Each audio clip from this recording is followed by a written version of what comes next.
मिलते हैं राहुल बंसल के साथ में। सबसे पहले सर, इस वंडरफुल अचीवमेंट के लिए आपको बहुत बहुत बधाई। बहुत बहुत thank you so much. Sir, अपने एजुकेशनल बैकग्राउंड के बारे में बताइए, आप कहाँ से बिलोंग करते हैं, अपने बारे में सब कुछ बताइए। मेरी फैमिली वैसे हरियाणा से बिलोंग करती है, जींद से, नरवाना से। लेकिन मैं born and brought up in Delhi हूँ, क्योंकि मेरे टाइम पे वो दिल्ली शिफ्ट हो गए थे। मैंने 10th and 12th CBSE board से किया था, और 10th में 90% और 12th में 92% थे मेरे। उसके बाद मैंने बीटेक IT किया गुरु गोविंद सिंह इंद्रप्रस्थ यूनिवर्सिटी का मेन कैंपस जो है USICT द्वारका में है, वहाँ से मैंने IT में बीटेक किया। उसके बाद then I joined Winsol as Java developer, वहाँ मैं कुछ ही महीने था। Then I joined GS associates as data analyst, business technology associate, कुछ लोग उसको डेटा साइंटिस्ट भी कह देते हैं। फिर वहाँ पे जब मैं 16-17 महीने मेरे को हो गए थे वहाँ पे, देन मेरे मामा जी के लड़के ने बोला कि आप UPSC ट्राई कर लो एक बार। तो फिर वहाँ मैंने जॉब छोड़ के फिर SSC दिया। SSC में फिर मैं ऑडिटर रहा CAG में फॉर 17 डेज़। उसके बाद फिर दोबारा CGL दिया, उसमें इन pre I got all India rank 7। तो फिर मैंने ज्वाइन कर लिया ASO in ministry of external affairs, जहाँ मैं 4.5 साल से हूँ, और इस बार मैंने UPSC क्लियर कर लिया। जी सर। सर, अब हम वापस से अपने तैयारी की तरफ हम रुक करेंगे, पूछेंगे सर प्रीलिम्स के बारे में। प्रीलिम्स एक ऐसी जर्नी है जिसके अंदर यूजुअली एस्पिरेंट स्टार्टिंग के अंदर ही फेल हो जाता है। उसके अंदर से आपने क्या स्ट्रेटजी फॉलो की जिससे आपका प्रीलिम्स इजीली क्रैक हुआ? प्री के लिए मेरे 2 मेजर फोकस एरिया थे। पहला ये था कि फालतू के क्वेश्चंस कभी अटैम्प्ट नहीं करने चाहिए। अगर आप ऐसे टॉपर्स को देखें जिनके प्री क्लियर नहीं हुए थे शुरुआती राउंड में, तो आपको पता चलेगा उनके जो प्री क्लियर नहीं हुए थे वो हार्डली 1 या 2 या 3 या 4 नंबर से रहते थे वो। और वो भी इसलिए नहीं रहते थे क्योंकि उनके करेक्ट कम थे, वो हमेशा इसलिए होते थे क्योंकि उनके इनकरेक्ट ज़्यादा हुआ करते थे। तो आप ये कोशिश करिए कि आप उन्हीं क्वेश्चंस को अटैम्प्ट करें where you are minimum 50% sure. If you are not sure in 3 और 4 ऑप्शन, तो आप उस क्वेश्चन को छोड़ दीजिए। वो क्वेश्चन अटैम्प्ट ना करके आप 0.66 गेन करते हैं, आप लूज़ नहीं करते हैं। तो कभी कभी अटैम्प्ट ना करके भी आप नंबर स्कोर कर रहे हैं, एक तरीके से देखा जाए। दूसरा, there are always 2 parts to any paper, the static part which usually come from the books, and the second part which is current affair base which keeps on changing every year. तो आप ये देखिए, static part तो आज से 50 साल पहले भी वही था, आगे 50 साल भी वही रहेगा, हिस्ट्री तो वही रहेगी, पॉलिटी वही रहेगी, सब कुछ वही रहेगा। तो पेपर जैसे मर्जी चेंज हो जाए, जो मर्जी पैटर्न पे आ जाए, आज 10-15 क्वेश्चन नंबर के क्वेश्चन आ रहे, हो सकता है 20 के 25 के आ जाएं, लेकिन static part will never change. तो वो आपका हमेशा स्ट्रॉन्ग होना चाहिए। वो ऐसा होना चाहिए कि यार करंट अफेयर कुछ भी आ जाए, स्टैटिक पार्ट में मैं अच्छा स्कोर करूँगा। तो ये 2 स्ट्रेटजी हमेशा हमेशा आपके पास होनी चाहिए प्रीलिम्स के अंदर। बाकी मेंस की मैं अगर बात करूँ, तो मेंस के अंदर आपका optional subject it has to be the most important part. मेरा ऑप्शनल क्योंकि मैथमेटिक्स था, और मैथमेटिक्स मेक या ब्रेक वाला होता है, चाहे मेक हो जाएगा चाहे ब्रेक हो जाएगा। तो मेरे केस में मेक हुआ, लेकिन जिन लोगों ने मैथमेटिक्स को इतना इम्पोर्टेंस नहीं दी, तो मैंने इनका देखा है 180-190 भी लाए वो ऑप्शनल में, दोनों को मिलाकर। और GS में बड़ा अच्छा स्कोर कर रहे थे, फिर भी नाम नहीं आया। तो optional should always be your first and only priority. I won't say only priority, but it should be first and primary priority when it comes to mains. फिर आता है आपका GS is all about answer writing. अगर आपके पास answer writing की skills है और थोड़ा बहुत कंटेंट है, तो आपको GS में अच्छे स्कोर मिल जाएगा। आई स्कोर अराउंड 412, जबकि मेरा कंटेंट कभी भी इतना स्ट्रॉन्ग रहा नहीं है, लेकिन मैं आंसर राइटिंग अच्छी करता था, एक पैटर्न पे फिक्स करके चलता था कि मैं इस पैटर्न पे लिखूँगा। तो मैं ये कहूँगा कि आप GS में एक पैटर्न बना लीजिए, कोई भी टॉपर्स 3-4 टॉपर्स की कॉपीज़ देख लीजिए, एनालाइज कीजिए, पर उनको डायरेक्टली कॉपी मत कीजिए। ये एक बड़ी दिक्कत रहेगी, आप डायरेक्टली कॉपी करते हैं तो फिर आपकी ओरिजिनलिटी पीक लूज होनी शुरू होती है। तो यही है दो मेजर मेरे जो मैं कहूँगा प्रायोरिटी है प्री और मेंस के लिए। सर, आपने जैसा कि बुक लिस्ट की बात की, अगर शॉर्ट में ब्रीफ में बताया कुछ ऐसी बुकें जो कि कोर सब्जेक्ट के लिए काफ़ी ज़्यादा इंपॉर्टेंट है जो आपने फॉलो की। यूजुअली लगभग बुकें तो सेम रहती है, फिर भी एक बार आप बता देंगे तो एस्पिरेंट को काफ़ी हेल्प हो जाएगी। प्री के लिए मैं आपको बताता हूँ, पॉलिटी के लिए लक्ष्मीकांत, सिंगल बुक, कोई NCERTs पढ़ने की ज़रूरत नहीं है आपको, मैंने भी नहीं पढ़ी। इकोनॉमिक्स के लिए मृणाल सर की लेटेस्ट वीडियोस प्लस उनके नोट्स, सिर्फ वही पढ़ना है, कोई NCERT वगैरह नहीं थी। थर्डली जोग्राफ़ी के लिए मृणाल सर की यूट्यूब चैनल पर ही रजतनील सोलंकी मैडम की वीडियोस हैं, वो मैंने पूरी की थी। और जो जो अपनी वीडियोस में वो सोर्सेज बताती गई, उन्हीं सोर्सेज को मैं साथ साथ पढ़ता गया। तो आप उनकी वीडियोस देखिए और साथ साथ जो वो सोर्सेज बता रही है उनको फॉलो करते जाइए। उसके बाद चौथा आता है आपका हिस्ट्री के लिए मैंने मॉडर्न हिस्ट्री में पढ़ा था स्पेक्ट्रम पुराने वाली 400 पेज वाली। उसके बाद एंशिएंट एंड मेडिवल हिस्ट्री, उसके लिए क्लास 11th की old and new NCERT both. एक नहीं कुछ लोग तमिलनाडु वाली पढ़ते हैं, मैंने वो नहीं पढ़ी थी, मैंने इसलिए एनसीईआरटी से पढ़ ली दोनों, 11th की ओल्ड एंड न्यू। और आर्ट एंड कल्चर के लिए नितिन सिंघानिया के पुराने वाले नोट्स हैं मेरे पास। आजकल बुक्स आ रही हैं उसकी काफ़ी मोटी वाली, लेकिन मेरे पास पुराने नोट्स हैं, वो नोट्स मोर देन सफिशिएंट थे। इन्वायरमेंट के लिए शंकर आईएएस नोट्स बहुत इंपॉर्टेंट थे आज से 2 या 3 साल पहले, बट अब क्या है कि इन्वायरमेंट से बड़े वो वाले क्वेश्चंस आ रहे हैं, डायनामिक क्वेश्चंस आ रहे हैं। तो लेकिन पढ़ लीजिएगा शंकर आईएएस को, 1 या 2 बार रीडिंग कर लीजिएगा उसको, आपको कॉन्सेप्ट्स क्लियर हो जाएंगे। फिर आता है करंट अफेयर्स के लिए मैं विजन आईएएस और इनसाइट्स के डेली वाले करंट अफेयर्स थे वो पढ़ता था, उनका डायरी में लिखता था उसको। उसके बाद मंथली में कोई शंकर या जीएस स्कोर की कोई सी पढ़ ली। फिर पेपर के टाइम पीटी 365 विजन के, ये मेरा सोर्सेज थे प्रीलिम्स के लिए। जी सर बात करेंगे ऑप्शनल को लेकर। मैथमेटिक्स ऑप्शनल जो कि काफ़ी एस्पिरेंट जो कि आईआईटी या फिर इंजीनियरिंग बैकग्राउंड से हैं वो सोचते लेने के लिए, आपका क्या इसके साथ में जर्नी रही मैथमेटिक्स ऑप्शनल को कवर करने में? क्या आपको कोई समस्या हुई या फिर इसको कवर करना काफ़ी ईजी है?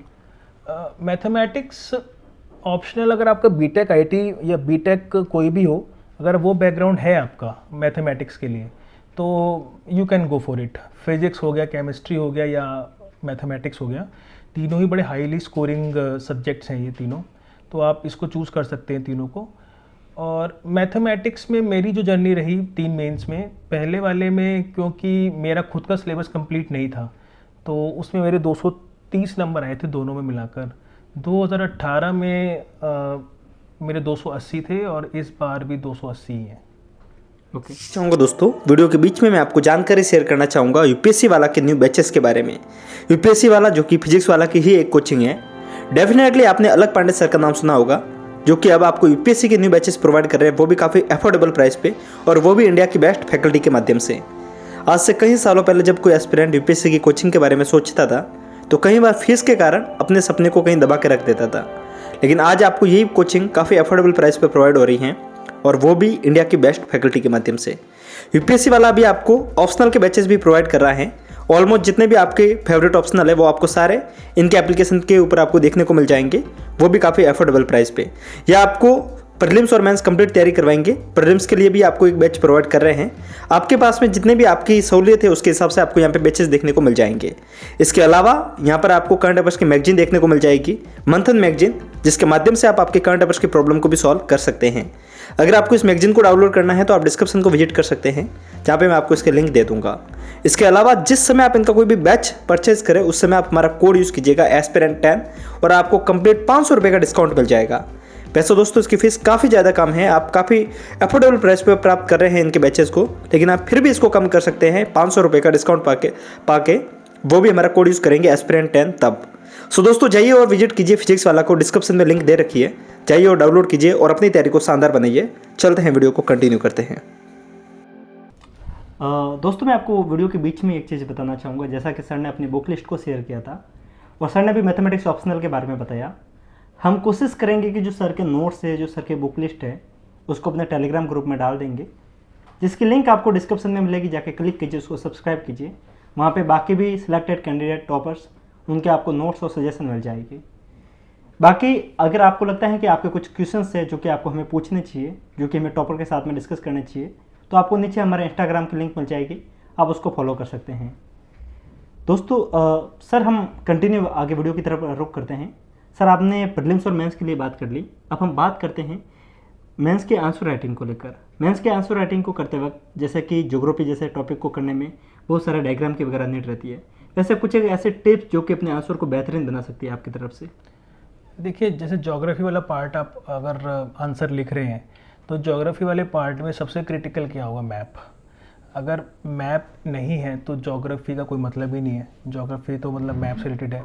तो कोई भी क्वेश्चन आए आपको ज्योग्राफी से रिलेटेड, तो मैप बहुत इंपॉर्टेंट है। इंडिया को या वर्ल्ड का रफ बनाना है, ऐसा ज़रूरी नहीं है कि सुंदर सुंदर बनाना है, अगर रफ सा बना दीजिए, वर्ल्ड का हो या इंडिया का हो।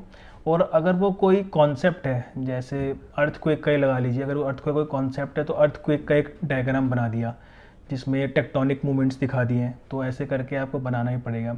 इसके बिना अगर आप ये नहीं करते, मान लीजिए आपने मैप भी नहीं बनाया और डायग्राम भी नहीं बनाया और आपने लिखा बहुत अच्छा है, तो उसका कोई मीनिंग नहीं है। अगर आपने लिखा भी बहुत अच्छा था तो आपको स्कोर नहीं मिलेगा, स्कोर मिलेगा समझाने के बाद, वो डायग्राम आपको बताना पड़ेगा। तो कोई भी हो, ये आपको मैप्स डायग्राम से आपको ज़रूर बनाने ही पड़ेंगे। जी सर, अब हम बात करेंगे इंटरव्यू को लेकर, क्योंकि इंटरव्यू बहुत हार्ड स्टेज कह सकते हैं, क्योंकि एक ऐसा स्टेज जब स्टूडेंट यूपीएससी के गेट तक पहुंच के वापस आ जाता है तो काफ़ी ज़्यादा दुख भी होता है। सर, इंटरव्यू के लिए क्या सेपरेट कोई तैयारी करनी चाहिए या फिर डे वन से ही अपने पर्सनालिटी के साथ में कुछ ख्याल करना चाहिए? देखिए यार, इंटरव्यू बहुत हाईली सब्जेक्टिव प्रोसेस है। अब इंटरव्यू पैनल की थॉट्स के साथ आपकी थॉट्स रेजोनेंस में जा रही है कि नहीं जा रही है, फ्रीक्वेंसी मैच कर रही है नहीं कर रही है, ये तो बताना बड़ा मुश्किल है। तो जो आपके हाथ में है इंटरव्यू के अंदर, वो 2-3 चीज़ें हैं। पहला तो आपका जो डिटेल एप्लीकेशन फॉर्म है, वो आपको जब से आप पैदा हुए हैं और जब से जो आप अभी हैं, पूरा उसका एक चिट्ठा है। तो उसको जानना, उसको पढ़ना, उसके सारे फैक्ट्स को कवर करना, डेट इज़ वेरी इंपॉर्टेंट।